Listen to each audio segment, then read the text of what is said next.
Bonjour, bienvenue dans le cours Additionner ou soustraire des nombres relatifs. Alors c'est un rappel de l'année précédente, des choses que nous avons déjà vues les années précédentes, mais bon, là on va faire une petite leçon pour essayer de se remémorer un petit peu comment il faut faire.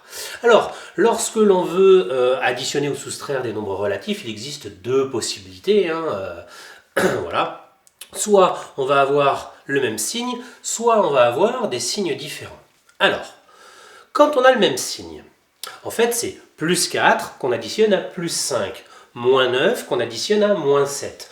On est bien d'accord que si on représente ça, on va dans le même sens. Les positifs vont dans le même sens, les négatifs vont dans le même sens. Donc si on les additionne, on n'a aucune raison que le signe change.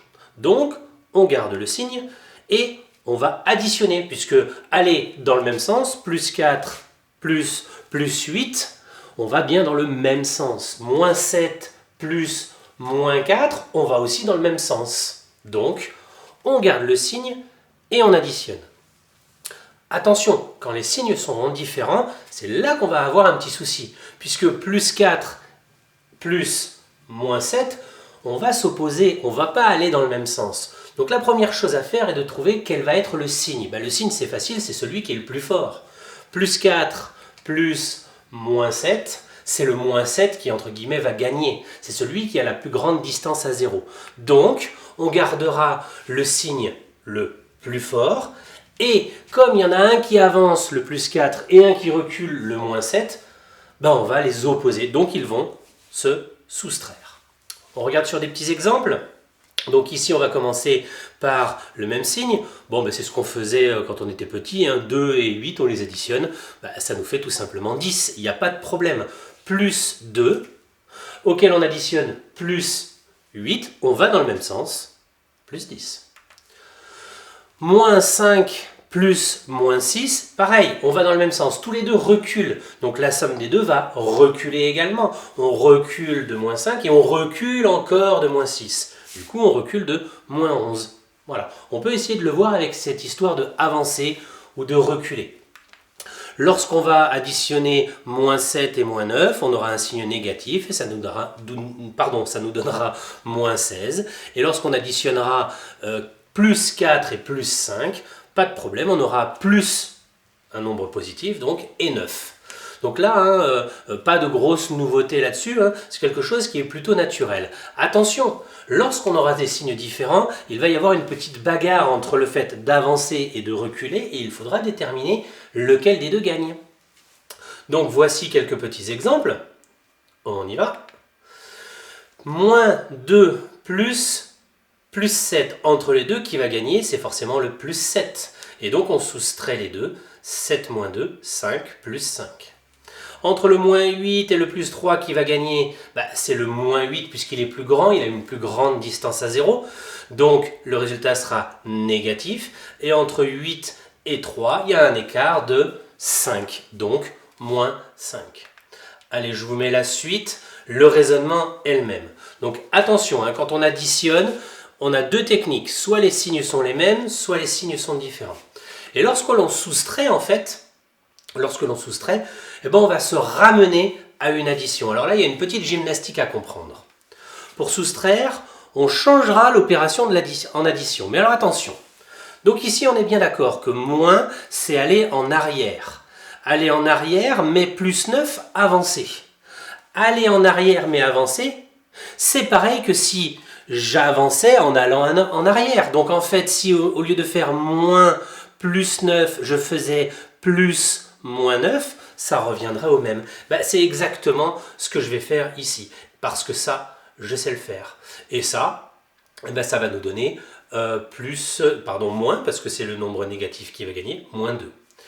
Ici, lorsque je recule en arrière, reculer en arrière, c'est comme avancer. Donc, on va transformer le moins 7 en plus 7. Et c'est cette technique-là qui va nous permettre d'arriver à faire des soustractions. La technique, elle est là. Maintenant, dans nos exemples, on va vraiment passer beaucoup plus vite parce que, en fait, c'est plus simple que ça en a l'air. Ces types d'opérations-là, avec des parenthèses un peu partout, on ne va pas en faire beaucoup réellement. on va quand même les faire parce qu'on connaît la technique, mais on va voir que dans les exercices, on va rapidement enlever ces parenthèses puisque on n'aime pas avoir une opération et un signe l'un après l'autre. On va très rapidement les confondre. Bon là, au lieu de faire des soustractions, je vais changer pour pouvoir avoir des additions. Donc je change le plus et ici je change le plus. Donc l'addition devient une soustraction et le plus 5 devient moins 5. Et ici la soustraction devient une addition et le moins 5 devient plus 5. Et ensuite on enchaîne les opérations de gauche à droite puisque ce sont des soustractions et des additions. Et on arrive à trouver le résultat final de cette opération-là. Je vous rappelle, je suis assez pénible sur le sujet, qu'il faut rédiger correctement, étape par étape, pour arriver à faire quelque chose de clair. Je vous laisse quelques secondes si vous voulez faire pause, mais moi je vais directement faire le résultat du B. Donc ici, on va changer cette soustraction-là qui va devenir addition de moins 5, et cette soustraction-là qui va devenir addition de plus 8. Et puis, une fois qu'on aura fait ça, on pourra tranquillement continuer le calcul et aller jusqu'au bout. Alors je vous ai dit rapidement, ces histoires de calcul avec plein de parenthèses, on va rapidement arrêter, mais en fait, tout simplement parce qu'on va simplifier les écritures et ça va nous donner des calculs qui n'auront pas de parenthèses ou alors les parenthèses serviront uniquement à indiquer une priorité et non plus à faire une séparation entre une opération et un signe. Alors voici quelques calculs sans parenthèses. Je vous laisse faire pause si vous souhaitez les faire sans mon aide et puis ensuite vous regarderez la correction. Moi je vais aller un petit peu vite. On va de gauche à droite. D'accord, 12 moins 4, 8, 8 plus 1, 9, pas de problème. Ici, on n'a pas de souci particulier, donc on va enchaîner les opérations les unes après les autres en allant de gauche à droite. Le retour de nos parenthèses, alors même si j'ai mis sans parenthèses, c'est sans parenthèses dans le sens qui empêche une opération et un signe d'être à côté. Ici, la parenthèse, elle veut dire juste qu'il faut faire l'opération en priorité. Donc ici, on va commencer par le 5 plus 7 et après, on fera le 4 plus 1. Et puis ici, on va bien commencer par cette partie-là, et puis ensuite, on ira de gauche à droite. Voilà. Donc un petit cours un peu rapide pour se rappeler les deux techniques d'addition et de soustraction de nombres relatifs, en sachant qu'on va aller très très vite vers de la simplification, et avec cette technique de si on additionne des nombres de même signe, on va dans le même sens, si jamais ils sont de signes différents, on les soustrait et puis on transformera nos soustractions en addition avec la technique qu'on a vue. Moi je vous souhaite une bonne continuation, je vous dis bon courage et à bientôt.